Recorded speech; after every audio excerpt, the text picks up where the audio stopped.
बिस्मिल्लाहिर्रहमानिर्रहीम। अस्सलाम वालेकुम। हम सपोर्ट वेक्टर मशीन का टॉपिक पढ़ रहे हैं और इस मॉड्यूल के अंदर हम सपोर्ट वेक्टर मशीन का वर्किंग के लिए एक ट्रिक यूज़ होता है जिसको कर्नल ट्रिक कहा जाता है, उसकी तफसील देखेंगे। तो हमारे पास प्रॉब्लम ये है कि जो हमारे पास ऐसे डेटा सेट्स होते हैं जो कि लीनियरली सेपरेबल नहीं होते, उनको एक लीनियर एसवीएम क्लासिफाई नहीं कर सकते।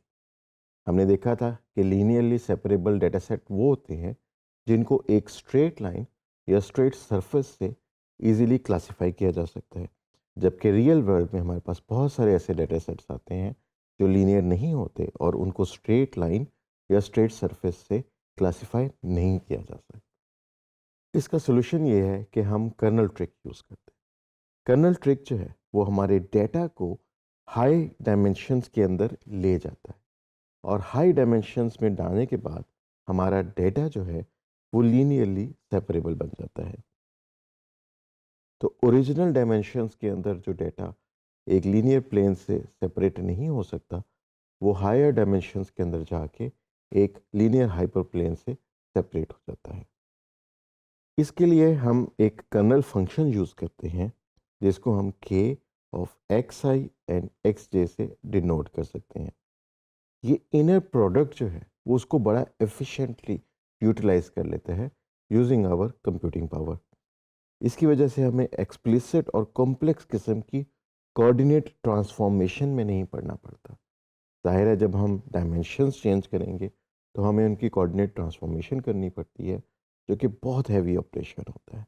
लेकिन कर्नल ट्रिक की वजह से हम इनर प्रोडक्ट से ये काम ज़रा जल्दी से कर लेते हैं और हमारा रिज़ल्ट हमें निस्बतन जल्दी अचीव हो जाता है। कर्नल ट्रिक अप्लाई करने के लिए मुख्तलिफ कर्नल्स इस्तेमाल होते हैं। इसके लिए सबसे पहले एक लीनियर कर्नल इस्तेमाल हो सकता है जो कि k of xi xj is equal to xi xj से डिनोट होता है, यानी जो इनपुट में आता है वही आउटपुट में आ जाता है। ये ऐसे डेटा सेट्स के लिए यूज़ होता है जो पहले से ही लीनियरली सेपरेबल हों, यानी अपनी ओरिजिनल डायमेंशंस के अंदर ही लीनियरली सेपरेट हो सकते हों। तो वहाँ पे अगर हम एसवीएम लगाएंगे तो वो लीनियर कर्नल को यूज़ करेगी। दैट मीन्स कि वो डाटा की डायमेंशंस को चेंज नहीं करेगी और डाटा को उतनी ही डायमेंशंस में रहने देगी। एक और कर्नल जो हम यूज़ करते हैं उसको हम पॉलिनोमियल कर्नल कहते हैं। इसका फार्मूला है k of xi xj is equal to xi xj plus c की पावर d। यहाँ पे हम कर्व्ड बाउंड्रीज को कैप्चर कर लेते हैं और उसके लिए हम फीचर्स को इम्प्लिसिटली मैप कर देते हैं into a finite dimensional space, यानी कि हमने पॉलिनोमियल कर्नल के ज़रिए पहली दफ़ा जो है वो डाटा की डायमेंशंस बढ़ाई ताकि डाटा लीनियरली सेपरेबल बन जाए। इसके अलावा एक और बड़ा पॉपुलर जो कर्नल है वो RBF यानी रेडियल बेसिस फंक्शन कहलाता है। इसको हम गॉसियन फंक्शन भी कह सकते हैं। यहाँ पे हमारे पास जो फॉर्मूला है वो थोड़ा सा कॉम्प्लेक्स है। kxi xj is equal to exponential of minus y xi minus xj का स्क्वायर। RBF कर्नल जो है ये बहुत ज़बरदस्त है कॉम्प्लेक्स नॉन लीनियर रिलेशनशिप्स को कैप्चर करने के लिए।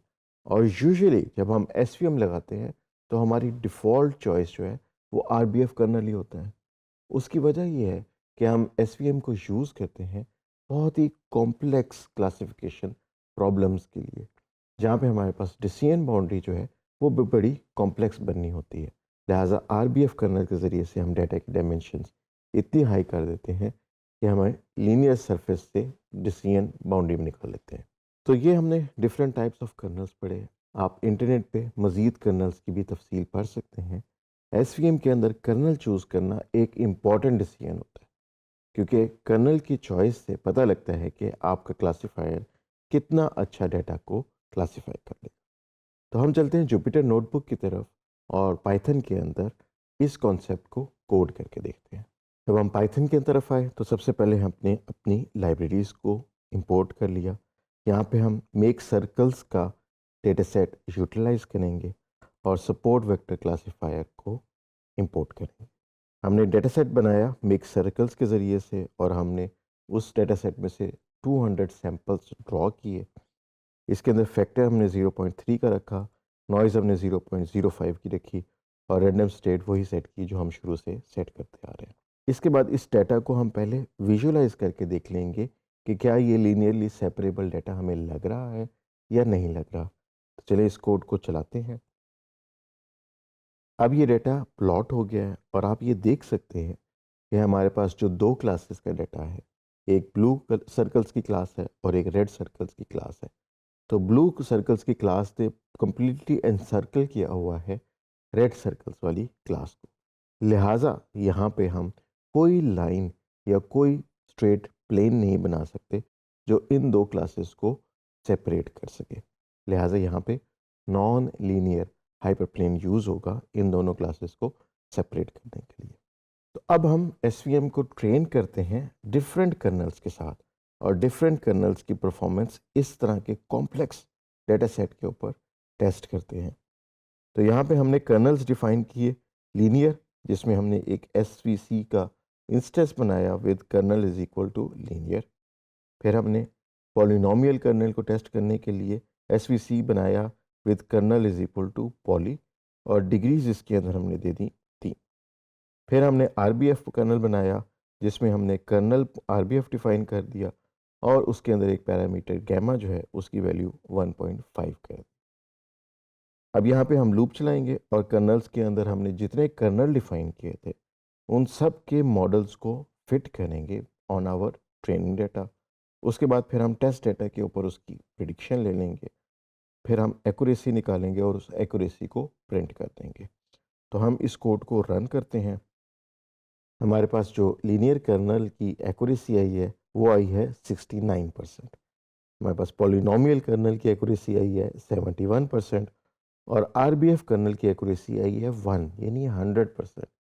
तो हम ये देख सकते हैं कि आरबीएफ कर्नल की कितनी ज़्यादा पावर है कि वो इतने कॉम्प्लेक्स डाटा को भी इजीली क्लासिफाई कर लेता है। अब क्योंकि हमें पता लग गया कि आरबीएफ कर्नल जो है हमारे डाटा को परफेक्टली क्लासिफाई कर सकता है, लिहाजा हम इस डाटा को और आरबीएफ कर्नल को विजुलाइज करके देखते हैं कि हमारी डिसीजन बाउंड्री आरबीएफ कर्नल ने बनाई किस तरह की है। तो उसके लिए हम मैश ग्रिड का फंक्शन यूज़ करेंगे। हमारे डेटा पॉइंट्स जो हैं और डिसीजन बाउंड्री के मैश बना लेंगे और उसके बाद फिर हम अपने टेस्टिंग डेटा के ऊपर प्रिडिक्शन करेंगे और उनको पाई प्लॉट लिब के ज़रिए से प्लॉट भी कर लेंगे। इस कोड को चलाते हैं। अब ये देख सकते हैं हम कि हमारा डेटा उसी तरह ही मौजूद है जिसमें हमारे पास दो क्लासेस हैं, ब्लू डॉट्स वाली और रेड डॉट्स वाली, और इन दोनों क्लासेस के दरमियान जो है वो हमारी डिसीजन बाउंड्री बनी हुई है कि इस डिसीजन बाउंड्री के अंदर जो भी पॉइंट आएगा उसको हम रेड क्लास को असाइन करेंगे और इस डिसीजन बाउंड्री के बाहर जो भी पॉइंट आएगा उसको हम ब्लू क्लास को असाइन करेंगे। तो लिहाजा हम ये देख सकते हैं कि ये एक कॉम्प्लेक्स प्रॉब्लम थी जिसको हम लीनियरली सॉल्व नहीं कर सकते थे और यहाँ पे हमने आरबीएफ कर्नल का ट्रिक इस्तेमाल किया जिसने डाटा की डायमेंशंस को इतना बढ़ाया कि हम उसको लीनियर हाइपरप्लेन के ज़रिए से सेपरेट कर सकते हैं। और फिर हमने डाटा को विजुलाइज किया, उसके अंदर हमने डिसीजन बाउंड्री भी बनाई जो कि एक सर्कल की फॉर्म में है, जो कि ऑब्वियसली नॉन लीनियर है।